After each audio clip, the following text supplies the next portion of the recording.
Welcome back to Worst Seats in the House. Michael Russo, Anthony LaPanta on this beautiful Wednesday night at Elsie's. Our next live show we'll actually be doing 2 next month in September, Anthony, as we get back into the hockey season. Anthony and I will be doing one early next week before I go to Italy. And then I'm hoping that I'll be able to sit down with Philip Gustafson in Italy and put a microphone to his face, and we'll throw that into the 3rd show of the month as well. But Anthony, the big news of the week, Jack Johnson, PTO, 38 years old, hoping to make the team to get his 20th NHL season. Gives them, if he makes the team, a veteran that's seen it all. Obviously, he's at the twilight of his career here, but it gives them Jonas Brodin insurance. I did talk to Bill Guerin today, and he still anticipates that Brodin will be back by the 2nd week of the season, or the 3rd week, I should say. He expects him to miss the first 2 weeks of the season.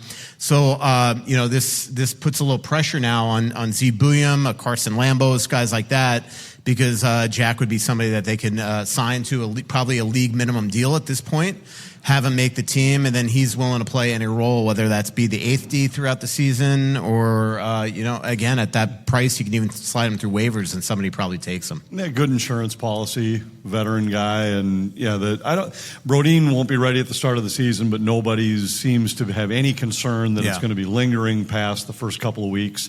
And it's a low risk, not exactly, I wouldn't say high reward thing, but a low risk and average reward kind of signing. It's not going to be, he's not going to, lead you to a cup at this stage in his career, although he did win one 3 years ago. I think the thing with the Wild is when they traded Declan Chisholm, they put themselves in a position with knowing at that point that Brodin was hurt, that you only have 2 left shot guys, and one's being a 19-year-old in Z Bouillon, but then's Jake Middleton. So you just felt at some point they were going to bring somebody in, and whether that was a PTO or a 1-year signing for somebody like a Calvin DeHaan or even bringing back a John Merrill, as you and I have talked about. We also talked about at the end of training camp, a lot of left shot defensemen in the league are going to be put on waivers as teams tried to get them to the minors. We even talked about potential even Damon Hunt not making Columbus Blue Jackets and trying to get him to Cleveland, and even you plucking him off waivers. So there's going to be other options if Jack Johnson doesn't look like he could play this game anymore.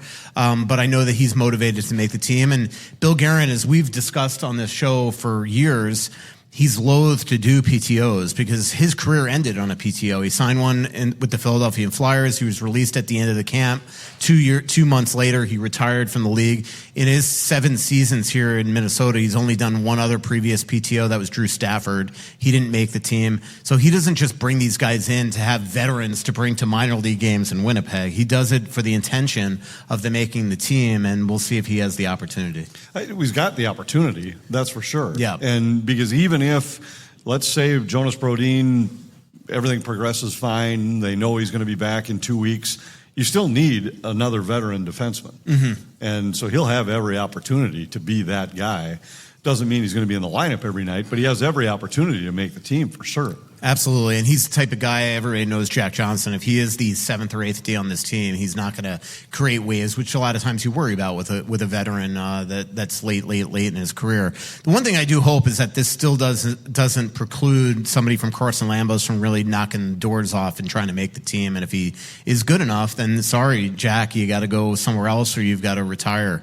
It's time that at least Carson gets that potential look. But again, Z Bouillon's 19 years old. Nobody said that he's anointed a roster spot or even is going to be here for all 82 games. There could be times when you have to send him to the minors. That's true, and Lambos, like I've said all along, if you want the spot, take it. So Johnson will have every opportunity to make the team, but so will Carson Lambos. Yep. And if Lambos matches him in camp, then that's your answer. He's a younger guy. Could be a part of your future where Johnson's more of a space filler, but if Jack Johnson looks better in camp, this is a team that they expect to be a contender. So this isn't a year where you say, okay, well, even though that guy's better, we're going to play the younger guy and watch him develop. And whenever we've seen for years here, you can't have too many defensemen. You can lose them pretty quick. Remember, they traded Damon Hunt, and all of a sudden they were really in trouble as guys started to get hurt. Middleton got hurt right after. Brodin got hurt. So you can't have too many. Let's move on to Kirill Kaprizov. Still nothing going on there. But again, talking to Bill Guerin, he is not worried whatsoever. I think one reason is because he has all the information. I think he knows the type of money that they are and contract that they are offering him. Nothing is absolutely agreed upon, but I think that he believes that if Kirill Kaprizov wants to be here, which I think that he believes that Kirill does want to be here, that there's no reason that he wouldn't eventually take this contract. But there also comes a point where I think Bill wants to sit down face-to-face with Kirill and just make sure everything that's being told to his agent is getting through to Kirill. And so I think that's the big thing. Kirill will return to the United States at some point this month. He again could wind up in Florida. He's been working out all offseason with Evgeny Malkin, as we've seen on social media. He's working his absolute butt off, ready to have a big season and bounce back year after missing 41 games last year. But nothing, I know that all Wild fans and even probably the organization wishes it was done, but it's not done yet. But Bill and the management continues to believe that it will get done. Yeah, every conversation I've had with anybody within the team seems confident that the moment they sit down face to face, that the deal will follow very shortly thereafter. And there's no reason for it not to. We've talked so much about the potential numbers, and if he turns down this contract, what could happen, what might happen, what other teams would be able to give him or not be able to give him. The dollars, if you start to really lay it out and say, okay, 8 years at this, then maybe a next deal, as opposed to 4 years at this and then maybe one more long-term deal, the numbers aren't that different, and right here you have no risk. Right. I can't imagine why you turn it down. Right, I would agree. But you know, as you and I have talked about a lot, there are many different terms. There's many different motivations for terms. And one motivation, if Kirill Kaprizov doesn't want to sign for 8 years, besides the fact that as the cap continues to ascend, he could maybe become a $20-25 million player in the future, is if you sign a bridge deal, you do put pressure on the organization to build a contender around you. And that would be the one thing, is say, instead of giving at 29 years old 8 more years of my life here, which could be the rest of my career or the majority of the meaningful years of my career, I think one reason why you would say short term is all right, I'll give you 2 or 3 more years when I know that I'm still going to be a very good player, and then maybe I hit that home run contract in 4 or 5 years if you all don't deliver to me what I think should be a requisite team that could go win a cup. It's all that's possible, but like I said, if you start to lay out those numbers, and now, first of all, the Wild can give him 8 years. If they sign him to a bridge deal, whoever the next team is on the next season, only only sign him to 6. So even 6 at 20 isn't any more dollars than 8 at 15 right now. All right, math whiz. I mean, I'm just saying that, like, it isn't to say $20 million a year. Well, yes, but the most anybody else could give you is 6 years if you wait 3 or 4 years down the road. And if you do that, you're turning your back on the same amount of money right now. Granted, it's over 8 years, but there's probably still one more contract in his career at the end of that. Smaller number, admittedly. But I just don't think the numbers are as different as you would. If it was just truly, I could get $20 million in a couple of years because the cap's going up, that's different. But it isn't because of the right. years that are I would say the involved. Motivation more so is he wants to win, and that would be it. I just threw that out there, and of course you grasped onto that. I don't even know what you're talking about. You just grasped onto me making an aside about, well, you could sign another contract at big time money at 20 or 25. When I guess my point has always been is putting some pressure on the Wild to deliver a contender. Yeah, I don't, and he might well be having those thoughts. I've never heard that from him or from any of his teammates or from anybody around saying that any part of his hesitation is because he's not convinced the organization can win. Right.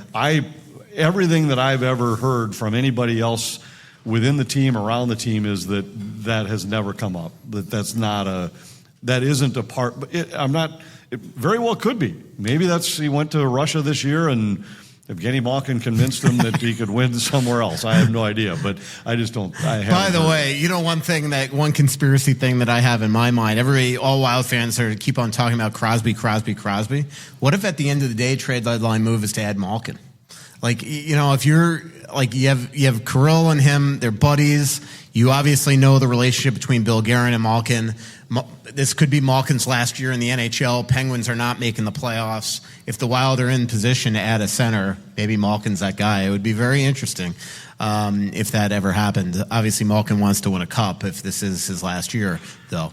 All right, let's move on to Marco Rossi. And again, we have a microphone up here, so anybody can come up to ask a question. As a reminder, we'll do 2 shows in September as well.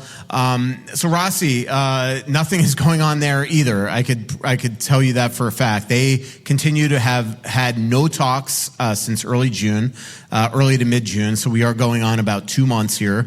The Wild are in a belief that since he has no ARB rights, his only right was to sign an offer sheet. That obviously has not transpired to this date. So in their mind, they have all the leverage, and they do not want to get it to a holdout situation, though. So I do think at some point here in the next couple of weeks, they'll try to re-engage his camp and try to get him on a quality contract.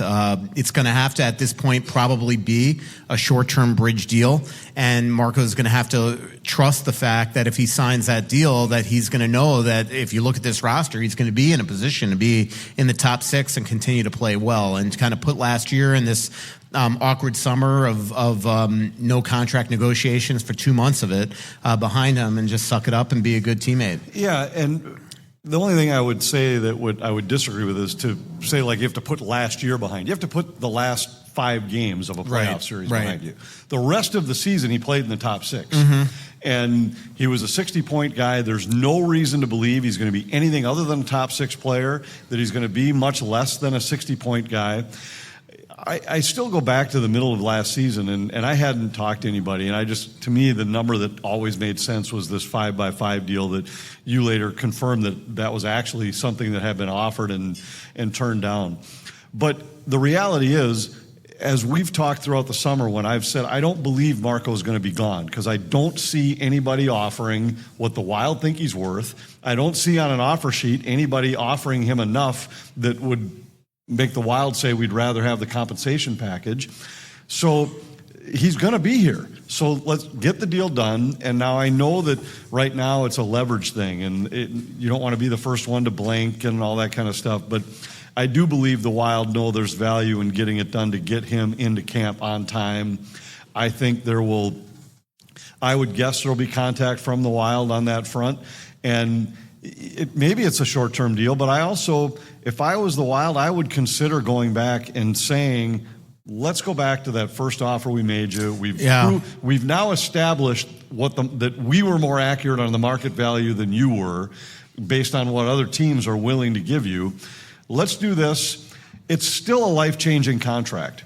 It's $25 million, and you get to hit free agency when you're 28. And now if you've had, let's say, 5 more 55 to 65 point seasons, now you're going to be able to hit the big bank on that deal. Yeah.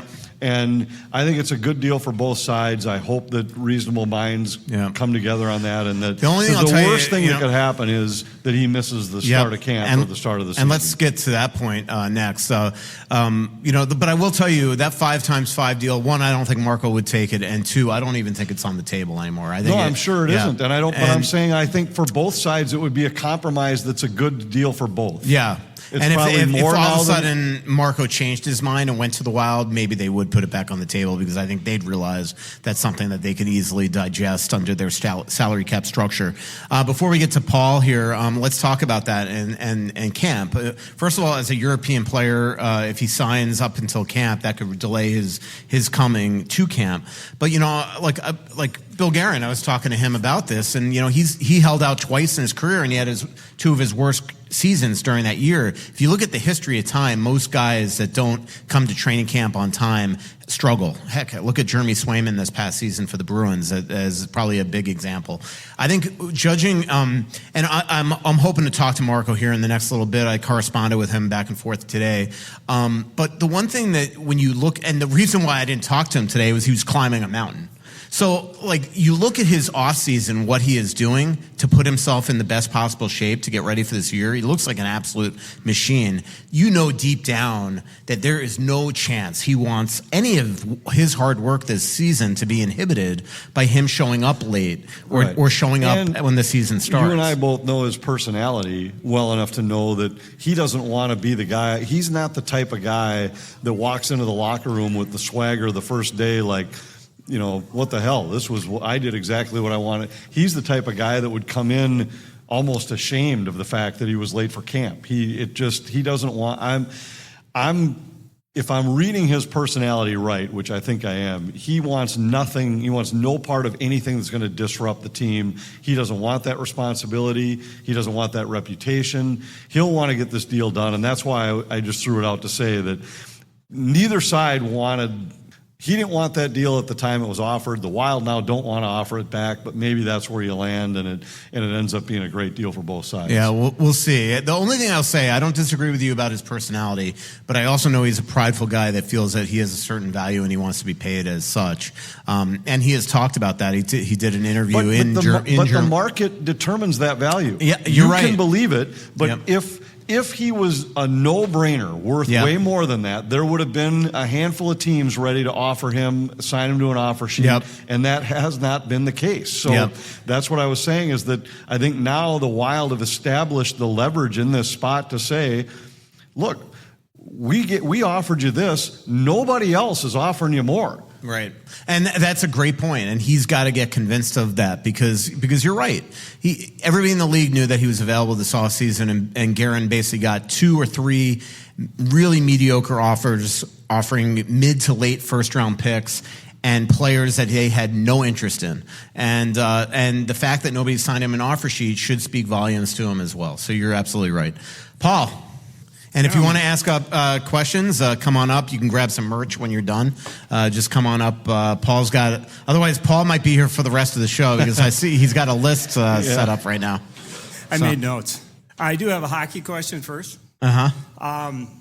Marc-Andre Fleury, 2003 draft class, he had a really nice, retirement and send-off year last year. When we had one of our favorite former defensemen was in the same draft class, and I didn't see a nice, send off to him in every city he went to. Oh, they do shout his name quite often during those cities. So, do you know what Ryan Suter's up to this year? I think he was quoted at the end of the season with the Blues that he wanted to continue playing in the right situation. So far, that hasn't seemed to have happened. Doesn't mean that it can't. I think that he'd be willing to play. I think that he's not going to go and play for the Sharks. He wants to play for a team that's going to win. He probably wants to be close to a team that's in the Midwest, I would assume, for him to continue playing. But I haven't talked to him.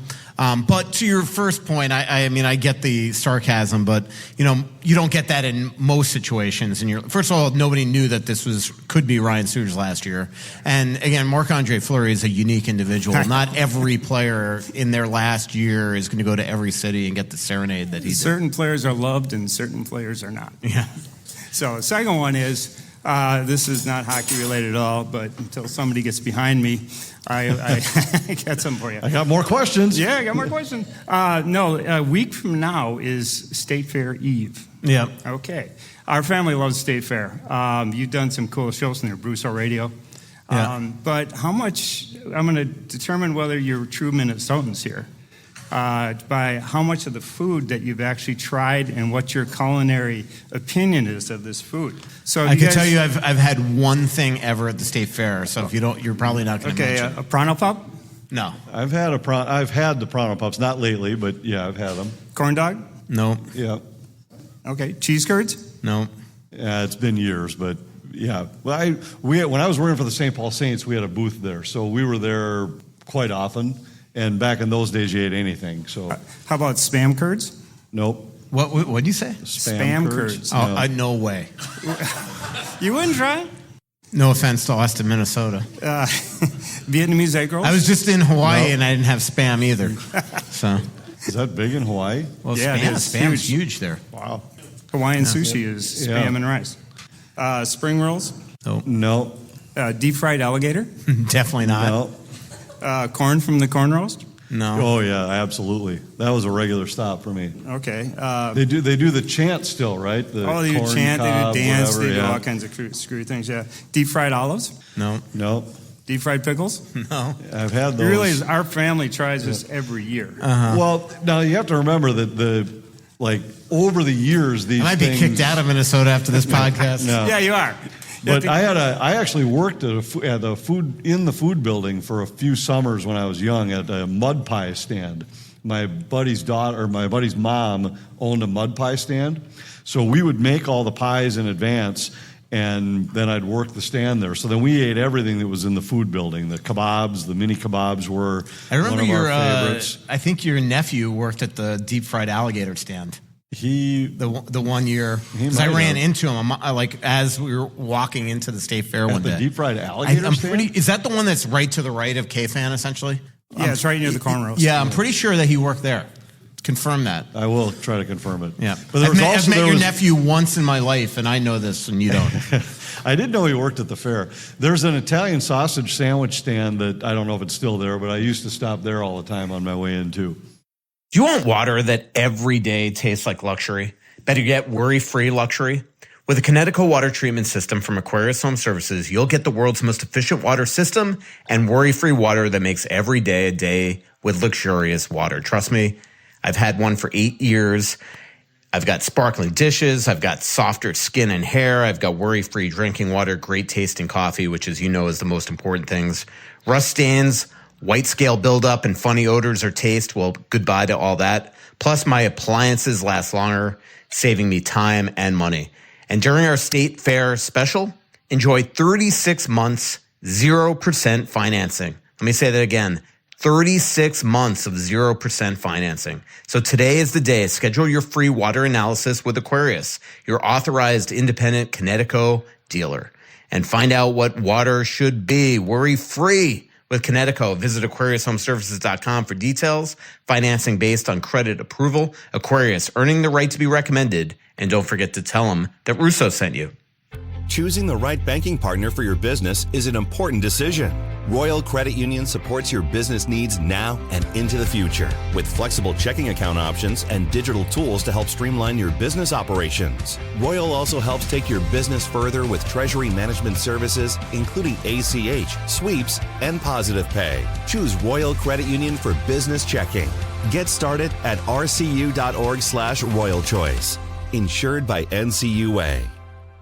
Deer hunting season is here, and it's time to own your odds with OnX Hunt, the GPS hunting app trusted by millions of hunters. With the Hunt app, you'll have access to nationwide public and private land ownership information, waypoints, tracks, and much more, all at your fingertips. Go to onxmaps.com/hunt. That's onxmaps.com/hunt to sign up today.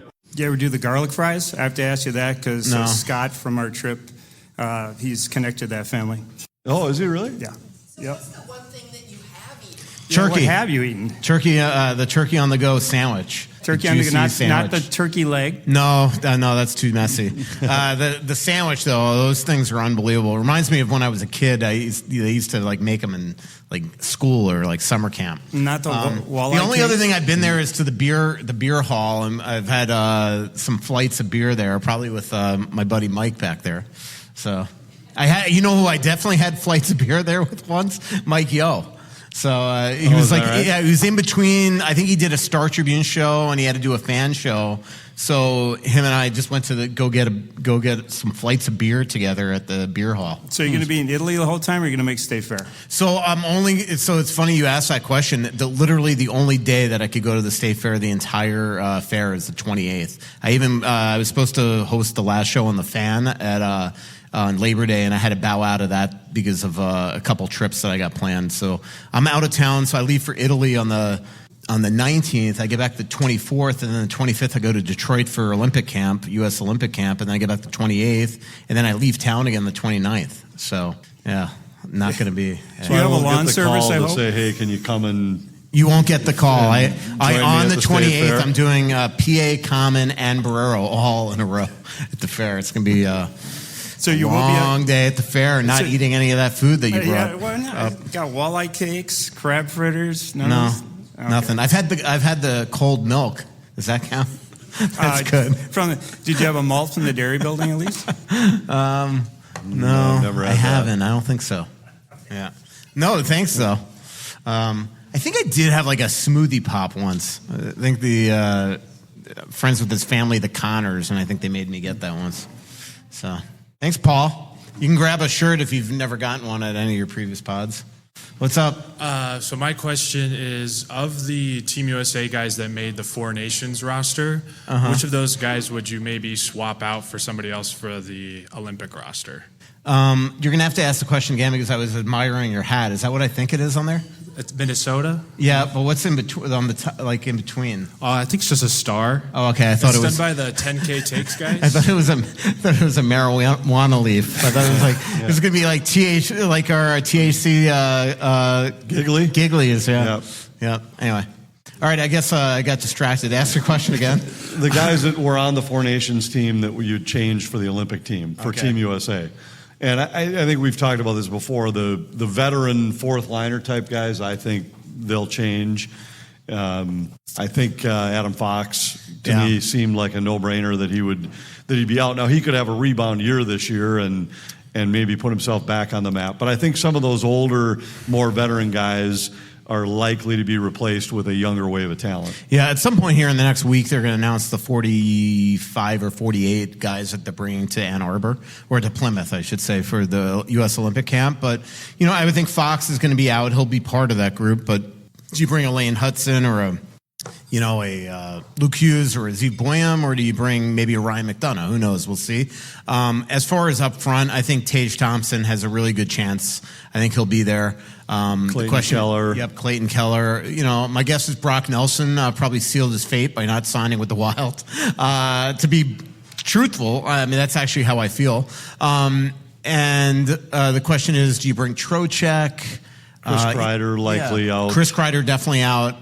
Some guys really underperform there. Kyle Connor, Jack Hughes. I'm not saying they're not coming at all, but I think those two guys will be on the team. Yeah. But Kyle's the only one that I do kind of wonder because he seemed to have no role. Like they moved him down the fourth line. Eventually, they scratched him after one game of being on the top line. So we'll see. If you don't own a T-shirt, grab a Worst Seats T-shirt. Question. Hi. When you come up to the mic, you gotta. I always think I'm either going to be way too loud or Yeah. too quiet. So I want to first say thank you to the two of you, and maybe ask about an update on Stefan Veilleux. Just you had him a long time ago, but I wanted to say thank you because I didn't mention last year. The reason I was so hooked on his story too is because for the first time I had fallen and had a concussion and a neck injury, and the story was fascinating. But the way that you cannot realize how deeply you're injured. Yeah. And so when you guys were kind of joking about your concussion when you were in your Uber, it is, it does actually, if you've experienced it and you never experienced before, it's... Of course, Anthony is rolling his eyes and laughing. But it's a big deal. And there are real concussions and there are Michael Russo self-diagnosed fake injuries.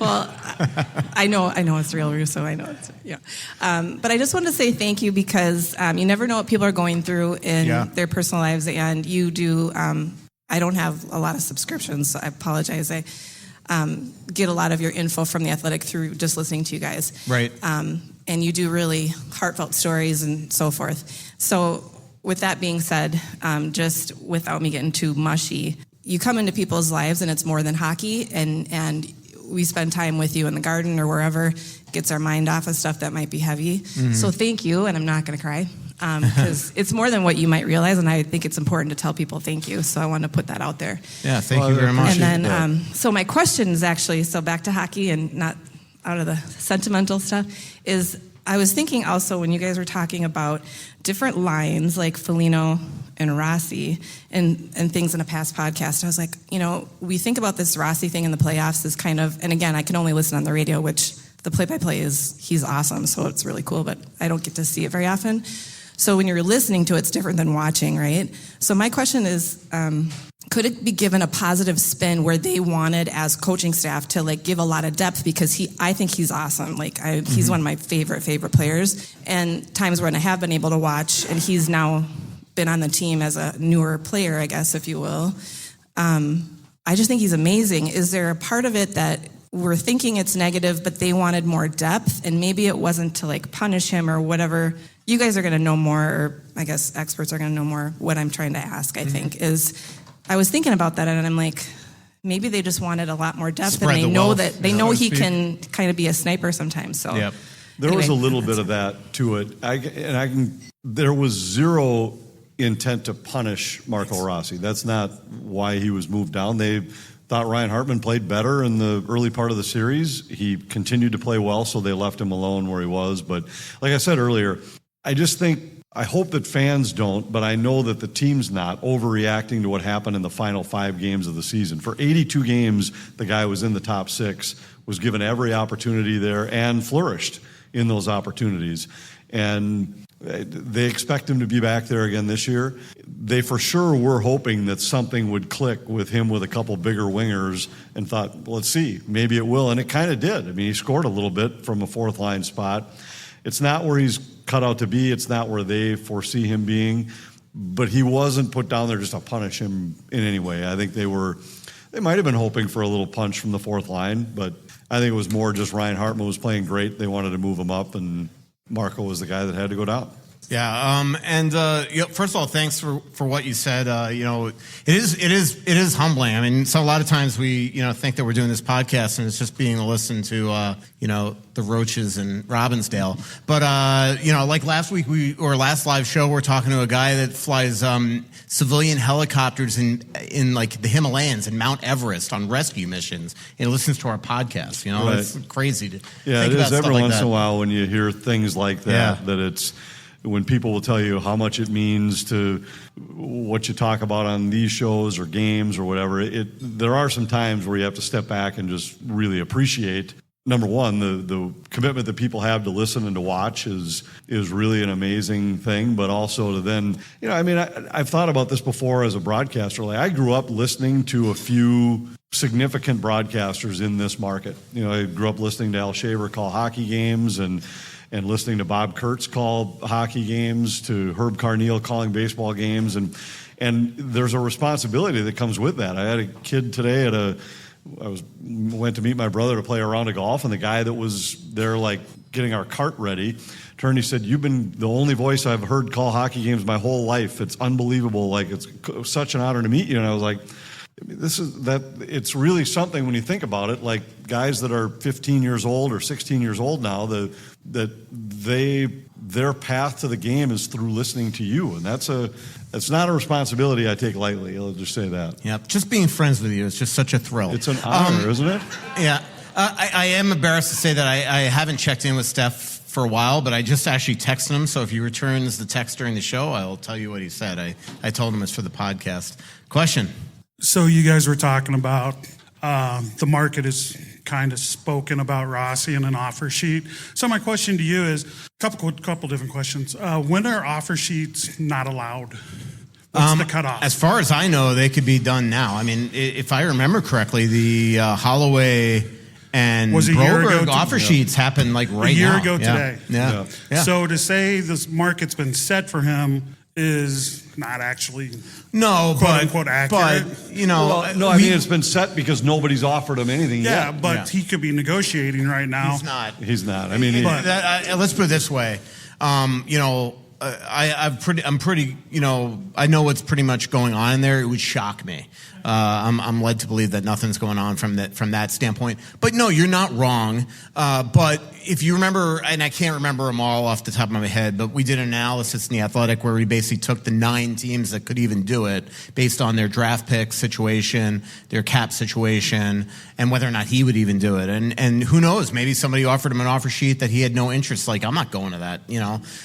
So I just don't think that it's happening at this point. The Holloway and the Broberg situation was interesting because they took 2 sort of players that were not the high-end guy, like a Marco Rossi or even a Mason McTavish. So these were 2 guys that nobody really expected to be offer sheeted. They sort of did it in concert, and they attacked a team that had no cap space, where the Wild have ample cap space to match, to Anthony's point. And so I just don't think that strategically it's worked out. I believe they can sign an offer sheet up till the start of the season if the guy hasn't signed yet. So I don't think there's ever a cutoff there. But yeah, I mean, technically he's an RFA till December right. 1st. Yeah, so it would mean that Marco hasn't signed. But wasn't that the Nylander deal? Yep. That it had happened signed by December 1st? Yeah, right. and the day they were in Minnesota, and we all thought that the Wild were, we know the Wild were talking Matt Dumba with them. But so another quick question, training camp. When would you expect, so you're off, from what I've read, is training out in Connecticut, out on the East Coast. When do those guys start filtering into town? He's coming September 7th. I'm actually going to Connecticut this weekend to sit down with him. So that story will probably be next week.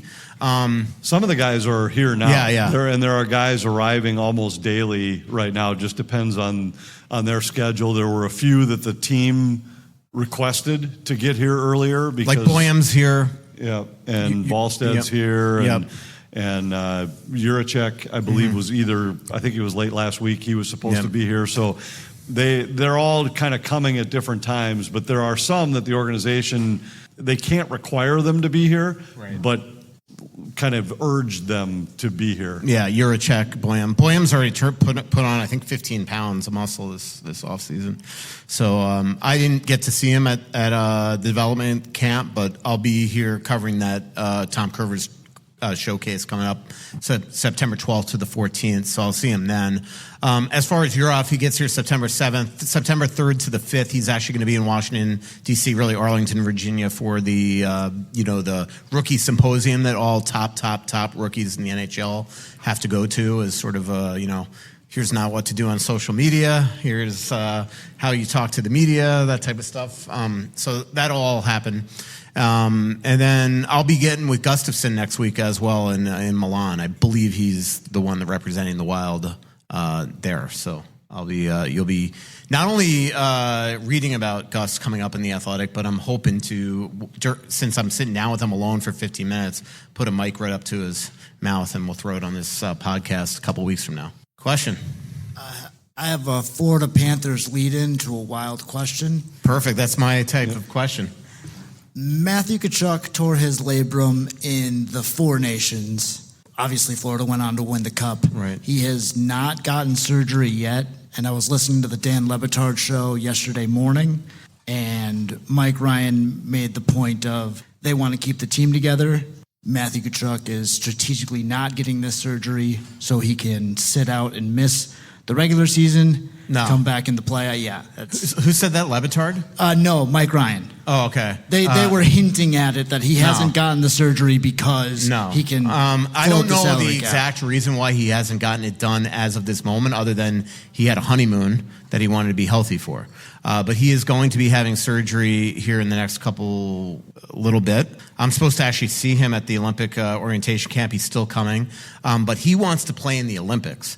This is a 3-month surgery. He is supposed to be back a month and a half before the Olympics, so he is not going to miss the entire regular season. Like that, I can tell you, if that's what everybody's surmising, that's completely absolute baloney. It was during the local hour. There's not much going on, so I don't know what exactly they were trying to surmise there. Well, I mean, I get where everybody has these conspiracy theories right now with LTIR. I get it. It makes a lot of sense. But I could tell you from his standpoint, because we know that he wants to be in the Olympics, that he will be, the plan is for him to miss the first probably 3 months of the season, I would think. Maybe a little less. The Wild portion was when they were saying that LaPanta was in my ear saying they have to make the playoffs for this to even be a thing. So if he misses the whole year, they are a worse team. Does Bobrovsky fall off and they miss the playoffs? And he did that for nothing. So I just wanted to say that LaPanta was in my ear on previous podcasts. They still have to make the playoffs to do the LTIR, which is why they probably didn't do it with Kaprizov and why the Wild haven't taken advantage of that. Right. Yeah.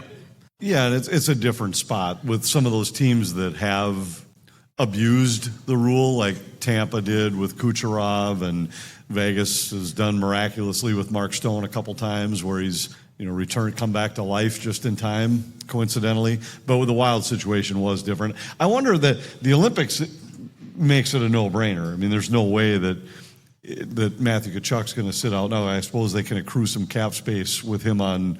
Well, no, remember injured. you can't accrue on LTIR. So No, I mean, but they could if he's on the injury, if he's just on IR early in the year. Right. So if that's the case, maybe that helps him a little bit, but it's not. This is just a guy that is going to need time to get healthy. Right. Question. I was wondering, do you think that Lambos has a legitimate chance at camp? I'm thinking not in the sense that Jack Johnson will outplay him necessarily, or that Hines or Guerin will get in the way, but just like the sheer fact of playing 3 rookies on the blue line at once just makes it feel like it's not going to happen. Yeah. By the way, grab a shirt if you haven't ever gotten one. Anthony, do you have thoughts on that? I think he'll have a legit chance to make the team. I mean, I think they have hopes for all these guys. I think they have hopes for Juracek. They have hopes for Buyam, but there's no guarantee that any of them are going to meet what their expectations are.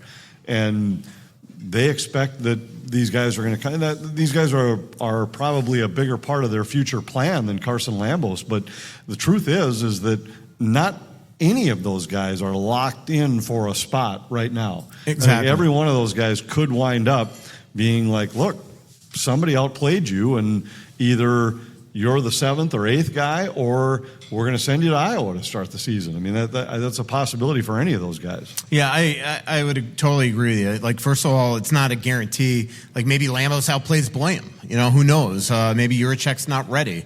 So there's no guarantee that the fact of the fear of having 3 rookies on the blue line is going to affect Carson Lambos from making the team. To Anthony's point, if Carson Lambos comes to camp and he looks like an NHL player, they'll figure out a way. And one key way to do that is just to release Jack Johnson. I mean, there's always a way. First of all, I think LaPanta was like 5 minutes early tonight. Yeah, I know, that was shocking. Yeah.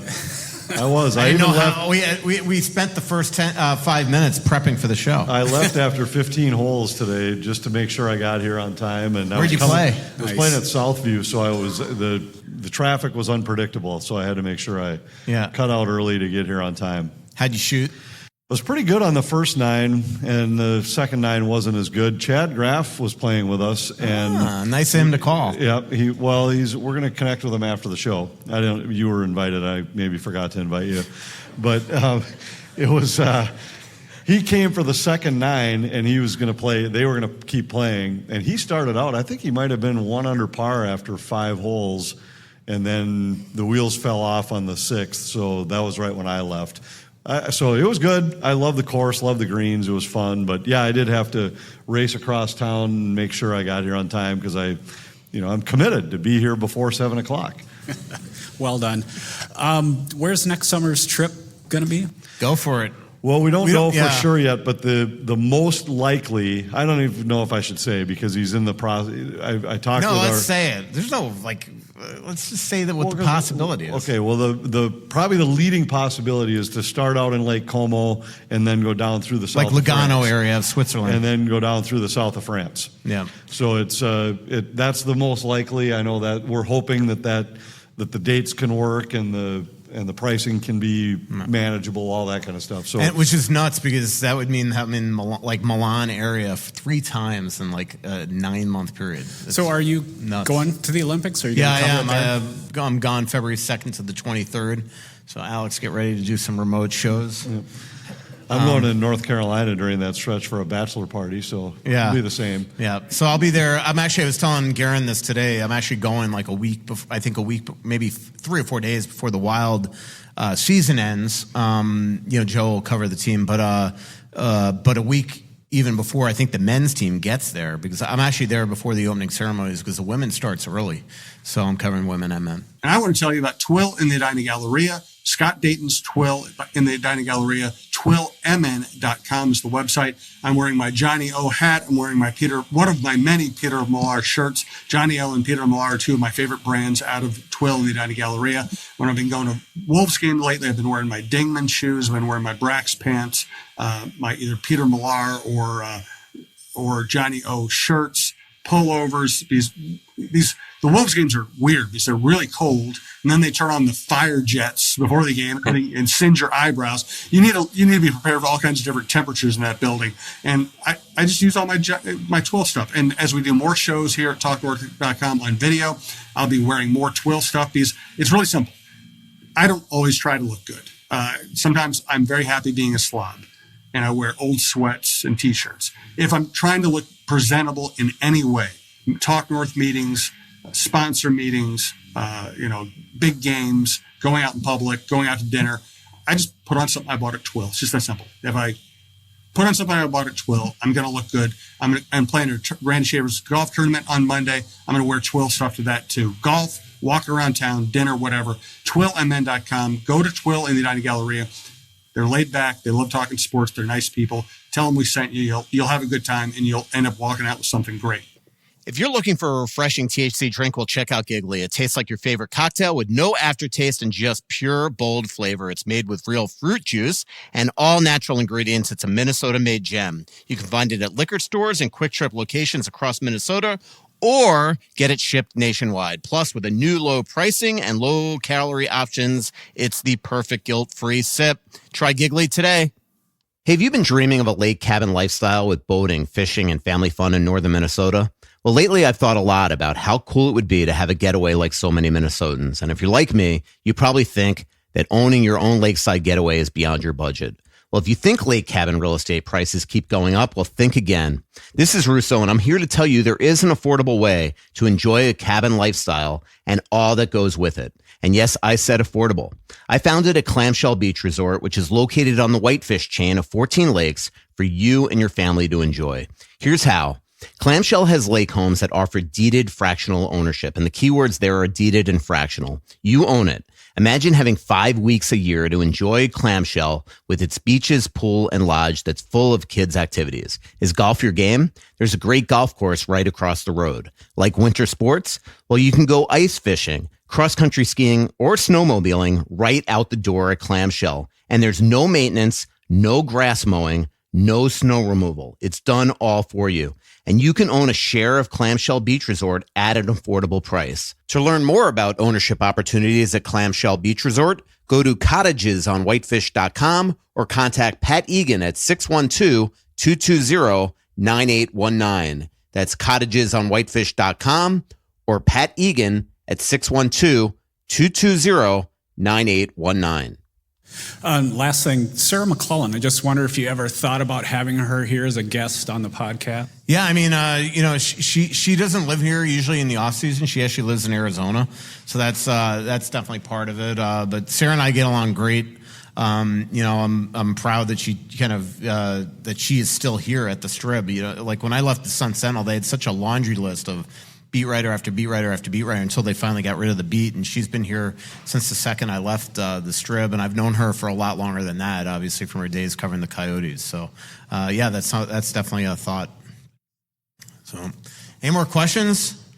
We got about 20 minutes left in the show. Surely Roach has a question. Here comes Roach's mom. So Francine is known to have, she's an incredible singer. That's how I've met them years and years and years ago at the Old Times. And she has taught many an anthem singer here in Minnesota how to do the Canadian national anthem in French. Many. Yeah. I need to get back to Rossi. And Michael knows that I've been watching hockey many eons. Many years.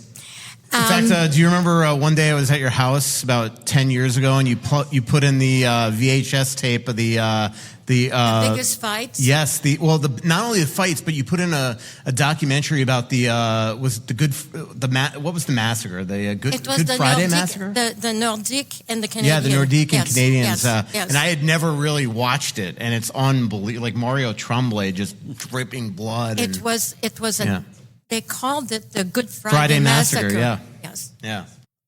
So nice to meet you. It's nice to meet you. About the way that Rossi was treated at the end, I heard your explanation. But as a viewer and as a hockey fan, it certainly looked not only to me, but to a lot of people, that he was being punished.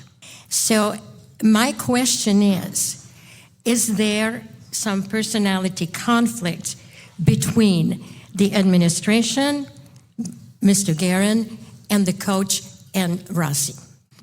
I don't think there is. Okay. And I mean, I've spent some time on the golf course with John Hines recently, and we've talked a lot about it. He loves Marco Rossi as a player. I'm not saying he thinks Marco Rossi he's the guy who put him on the fourth line, and he said, look, Ryan Hartman was better. And if Marco had been better, Marco would have played there. And, Hartman was better, so he put him there. But he was also, I think, I don't know how many different times he said it as we'd talk about it, and he said, if we didn't like the guy, he wouldn't have been in the top 6 for 82 games at the start of the season. If we felt like there was something that we didn't like about him, we'd have put him on the fourth line in January, not during the playoffs. I've never really pressed him on the issue. The one thing that never made sense to me was the fact that they bumped him down behind Freddie Gaudreau. That's the part that still, I don't think they gave a lot of thought to that. I think it was just, we don't want to disrupt that line. Hartman was on the fourth line. Marco was on the third or second. We're going to flip him because Hartman's playing better. I think, I don't know if we really pressed him, if you said, if you had it to do over again, would you make that switch and throw Freddie on the fourth line? Freddie hadn't done much either. Exactly. And they at the time said we thought Marco might play better with some bigger wingers with Trennian and Brazeau, and they did produce. If you had put Freddie Gaudreau on that line, they could have played for a month and never scored. So that's true. I think there was some strategy to it. I would bet if you really pinned them down and said, if you had it to do over again, would you do that differently with those two guys? I think maybe they'd admit to that. But I just think, Ryan Hartman was playing great. He might have been the Wild's best forward outside of Boldy and Kaprizov in that series. And so this is hockey, and it's a business, and if Marco's feelings are hurt because he didn't get treated fairly, he's going to have to toughen up if he's going to stay in the league. Yeah, I would agree with you there, too, because I saw a couple tweets that I got this week of replies to quotes that Marco gave to a reporter overseas, where he also talked about, that he feels like he's got to regain trust in the organization, and that, how he found out that he got into the locker room, found out he was on the fourth line, was like walking in the locker room that day and looking at the whiteboard. Look, I love Marco too, but that's the way pro sports works. Like, I remember talking to Dave Gagne in Montreal once, and he was all upset because of the line that he was on, and that he got no communication of where he was put. And this was a veteran at the end of his career. This is just how it works. I mean, you don't wake somebody up from their afternoon nap and say, hey, we're putting you on the fourth line. You show up at the rink and you find out. What you do hope is that there's some communication that says, look, this is what you weren't doing, this is what we want to see.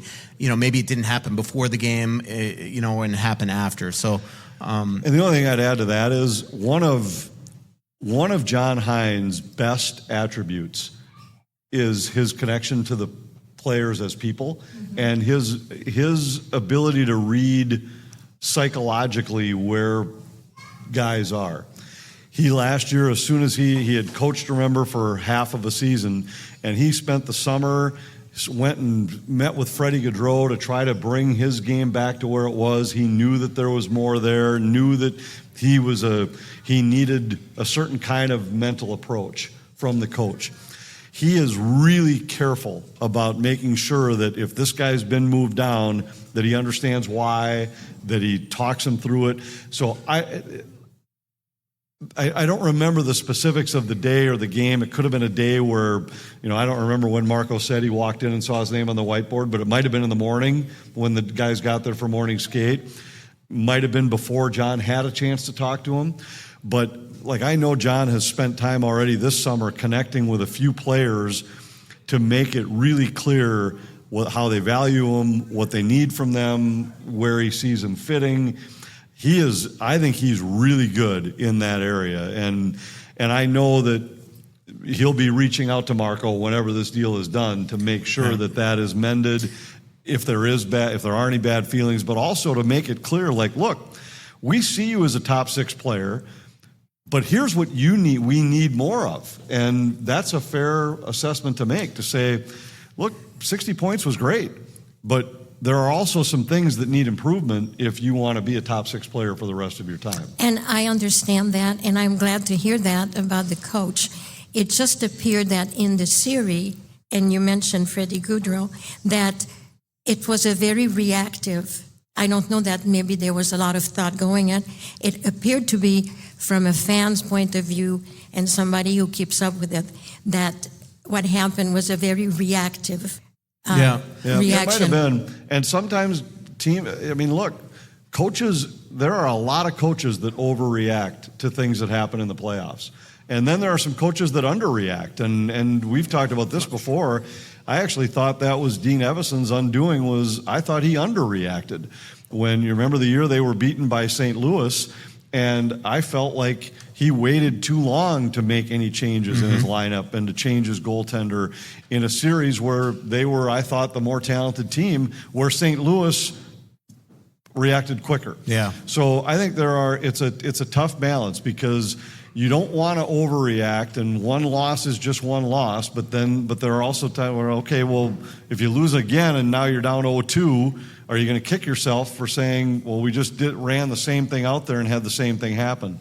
And I'll preface all this by saying, like, I'm a Marco Rossi supporter, and I've always believed that he was a better player than where he's fit in the lineup sometimes. And I would not have made the switch that they made if I was the guy running the show, but I also acknowledge that they know a lot more about it than I do. Yeah. The one thing that you said that I would say is if I'm John, I talk to Bill and say, hey, does this deal have to be done for me to connect with Marco? Because that might go a long way. Is if Bill says no, by all means, call him. He's still part of our team. He's just an unsigned, restricted free agent. I think having that conversation with Marco, even though they had a meeting at the exit meeting, I think letting a couple months things decompress, I think that actually will go a long way to trying to get the deal done. Because at this point, because the Wild feel like they have all the leverage because Marco has no rights, Marco's probably going to have to be the one that really changes his opinion of what this contract needs to look like. And maybe having that conversation with John could go a long way. Question? Following the ownership news today, I'll let Anthony handle this one. With he might not be aware of it. No, it's a Wild question. Oh.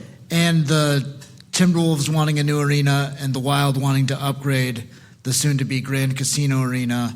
Is there going to be a battle for public money coming soon, where we're seeing both owners try and not pony up as much money as possible, when we know that the Pohlads won't put any money into the team? Right. Well, the only thing I'll say is, at least as far as I know,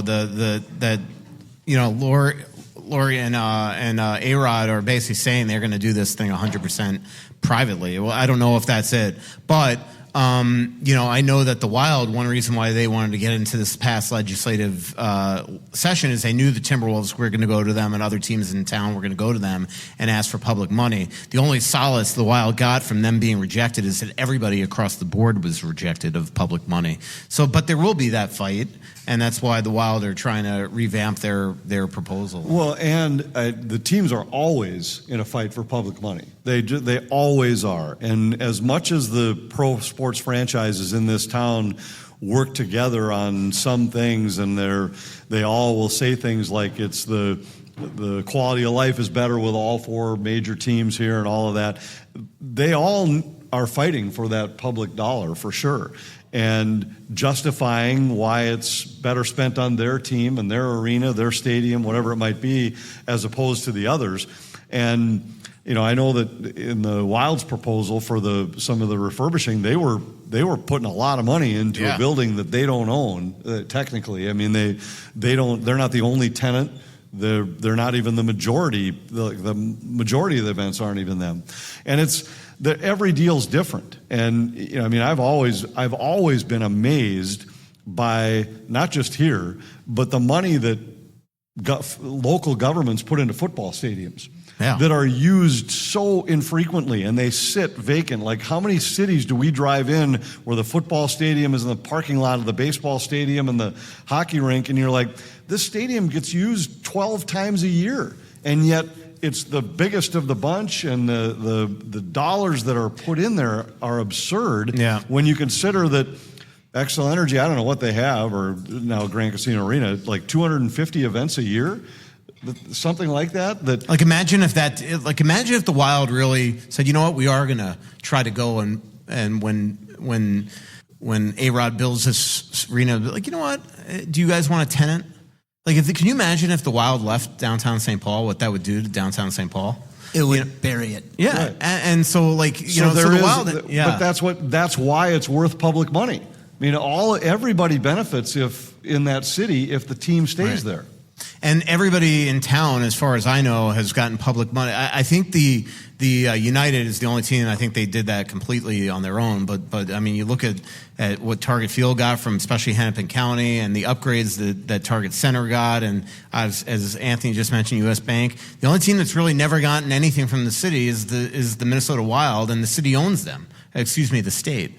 And the city of St. Paul owns that arena, So I don't know. Obviously, I'm sure there are a lot of people on here that have totally different opinions. This stuff gets, I'm sure, political and all that. But from somebody that covers the Wild and sees how integral they are to downtown St. Paul, and somebody that is, of all the people at that Capitol building, I guarantee you I'm the one that goes on the road more than anybody. We all see how many bells and whistles that other arenas have compared to this one. I mean, this is 25 years old without a major upgrade. Their locker room is being done completely privately this year from Craig Leopold, because it's like enough is enough. The locker room strike from the 90s built without even a fresh coat of paint, basically. So that building needs to be improved. So. Couple more, about 5 minutes left in the show, so last call for questions. That clock is wrong, by the way. No, I'm looking at my cell phone. So with extensions, Kaprizov and whatnot, so is McDavid going to be the last one to sign? Probably. I mean, he's going to want to know what Kirill's making. They haven't even exchanged numbers either, by the way. So, and so I'm sure there's angst in Edmonton. There shouldn't be, and there probably shouldn't be here as well. But would he sign a bridge deal? Because I think he's not signing 8 years. He's going to sign 4 or 5, 3 or 4 for the same reason. And they're a team that just wins playoff round after playoff round and goes to the Stanley Cup final every year. Wonder how. But it's the same reason, which is why this Kirill thing is going in my mind. So will Draisaitl be in Milan? No. So actually, it's funny you brought that up. So originally they always were going to Milan because of the Olympics, but they wanted Draisaitl so badly to come to the European Car Wash that they were thinking of moving the entire event to Munich. But he's got married this year, as anybody who's social media has seen. He had a double honeymoon with McDavid. Basically. So him and McDavid are the only two players from the same team that every single year go to the car wash in Vegas. So I'll get him there. Oh, okay, because I'd be curious what Draisaitl, because he signed 8 years. Yeah. And McDavid's only looking at maybe 3. Well, remember, even Draisaitl said to me last year that he knows he took probably too much term and not enough money. And he said that to me fresh with, the pretty much his signature still wet on the contract last September. So I think that he knows that Connor is his own man and understands that he's got to do what's best for him. I think there's a different culture, obviously, just than old school hockey. But that Marco, as you probably have mentioned, or that people know, he doesn't drink, like you said. So maybe, not that this would have anything to do with ownership, but I think as fans, people are digging for what's going on that we're not knowing, and we're not going to know.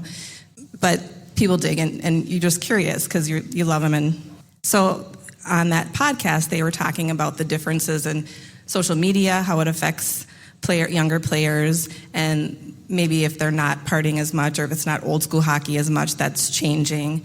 But I think that's what came to mind was that, from the outside, you would think that everyone's gelling and cool, and, like you said, even you guys who know the inside stuff don't know all of it. Mm-hmm. So I just kind of thought about that when it was being talked about earlier too, is that we're digging for reasons why this player that we think is phenomenal is being shopped and like we want to keep him like desperately, right? So as fans, I really think it's as simple as like first of all, like if you're listening to this podcast and you think that maybe one reason why the Wild are signing him is because he's some sort of locker room cancer or they blah blah blah, like it has nothing to do with that. Like trust me, it's as simple as the Wild. And we've talked about this before, like if Brad Marchand would have been a lifelong Bruin up until last year, if after year 2 with the numbers he had, if they had assigned him to 8 years times 7 that Marco wants, he'd probably would have been long gone. But this is a new thing in the NHL, relatively new, where guys on their second contract get paid big time bucks. We saw it with Matt Boldy here. We saw it with Kirill Kaprizov getting a $9 million.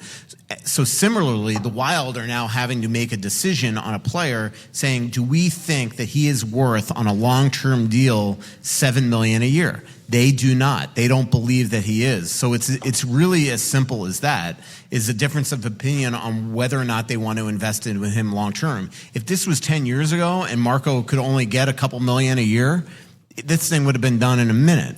It's and Marco rolled the dice by saying no to 5x5 in the middle of the season, which, as I mentioned earlier, I mean that's a life. You're set for life.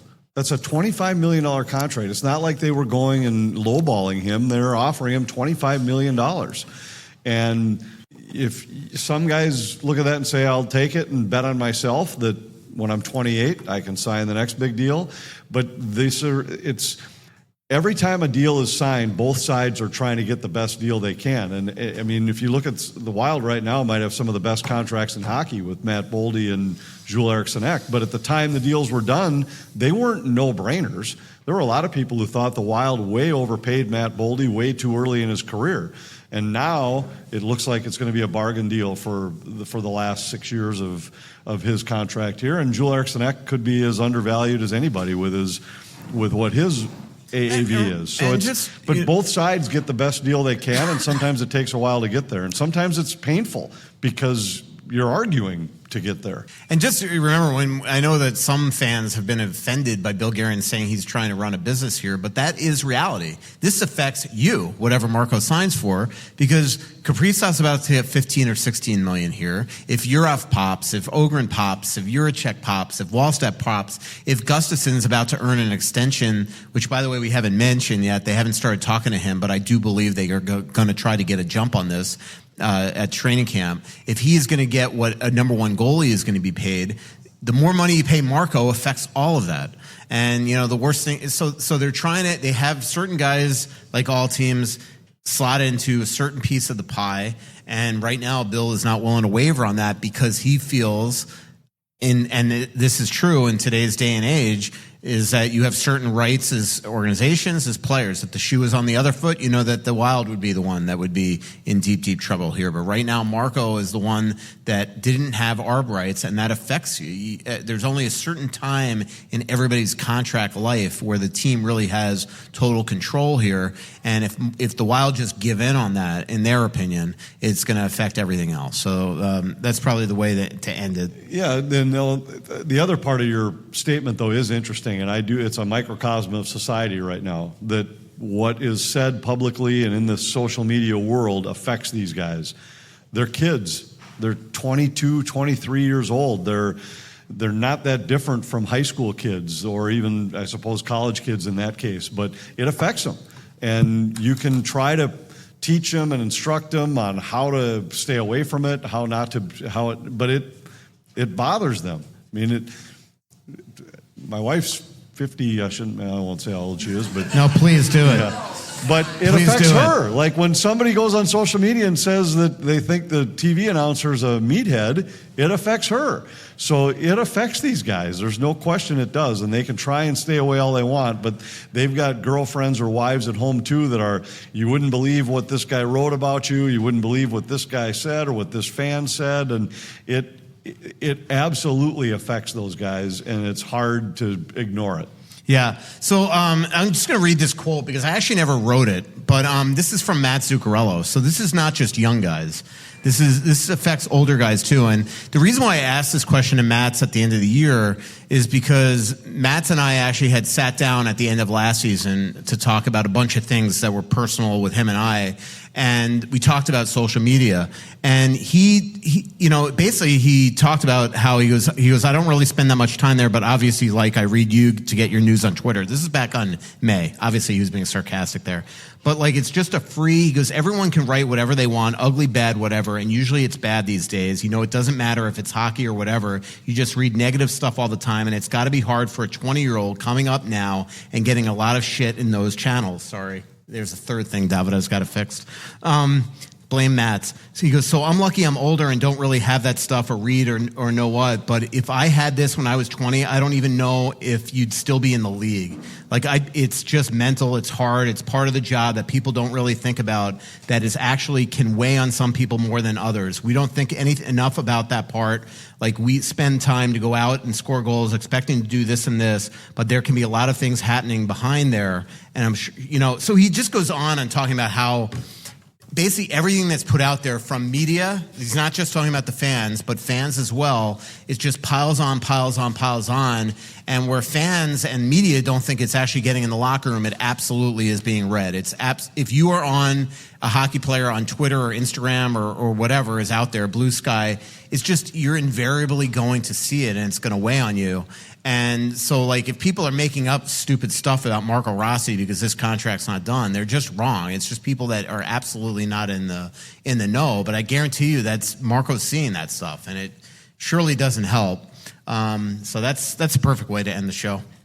Now I'm going to just go after some fan on social media probably tomorrow and forget that I said any of this. Yeah. Be nicer to each other, except if you're me, and I can go after you. All right. Thanks to our awesome sponsors. Again, next live show we'll have 2 in September. We don't know the dates yet. Anthony and I are going to figure that out pretty soon here. But we will do a show next week before I go to Italy, and then we'll have one the third week as well. And as I mentioned, I'll try to get Philip Gustafson on that episode.